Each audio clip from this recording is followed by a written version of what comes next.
It happened to me a few times, especially on projects where we passed test automation ownership to developers. We released the feature to production, QA asked when it was tested, and developer said, "We tested in production." Turns out that is not just a bad joke. It's an actual testing strategy called shift-right testing. Okay, jokes aside.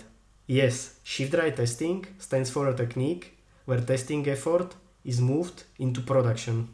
But it definitely does not mean going YOLO and skipping testing before going to production completely. Shift-right testing means testing continues after the release using real users, real traffic, and real production conditions that no staging environment can fully replicate. So, why does this actually make sense? A few strong reasons. You prove your implementation works under real conditions, not simulated ones. No staging environment can fully replicate real user behavior, real data volumes, or how third-party integrations really behave in production. You lower a blast radius after something does go wrong.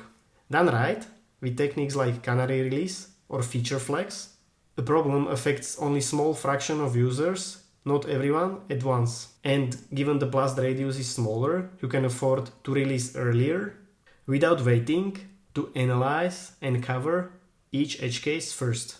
You find out immediately how the change performs under actual conditions and how users like it. So, what does this actually look like in practice? One of the most common techniques is feature flags. You ship code that is turned off by default and enable it later for specific users or percentage of traffic. If something breaks, you turn it off immediately, so no rollback deployment is needed. Another one is canary release. Instead of releasing a new version to everyone at once, you route a small percentage of production traffic to it first. You gradually expand to the rest of your users. If not, you catch the problem before it affects everyone. The third one is chaos engineering. Instead of waiting for failures to happen on their own, you deliberately inject them into production.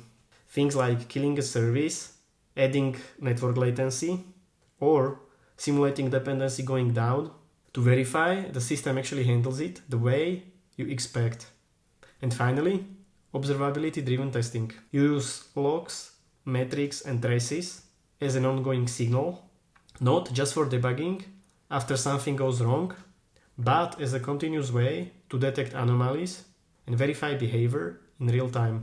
So how does this fit with everything you might heard about testing early? If shift-left testing, which I by the way covered in the previous video, means catching issues as early as possible in development before the code even reaches production, shift-right sounds like opposite. And in a sense, it is. But here's the thing. These two are not competing approaches. They are not choice between one or the other.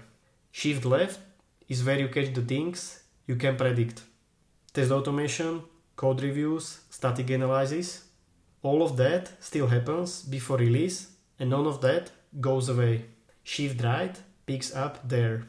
Canary release, feature flags, chaos engineering, observability. These only catch what shows up when a real user and real traffic are involved. One does not replace the other. Shift-left reduces how much you need to catch later. Shift-right catches what shift-left could never have seen coming.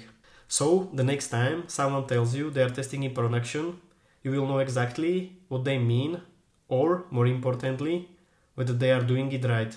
That's all I wanted to share with you. And let me know in the comments if your colleagues have been such visionaries and used shift-right even before it became an official technique.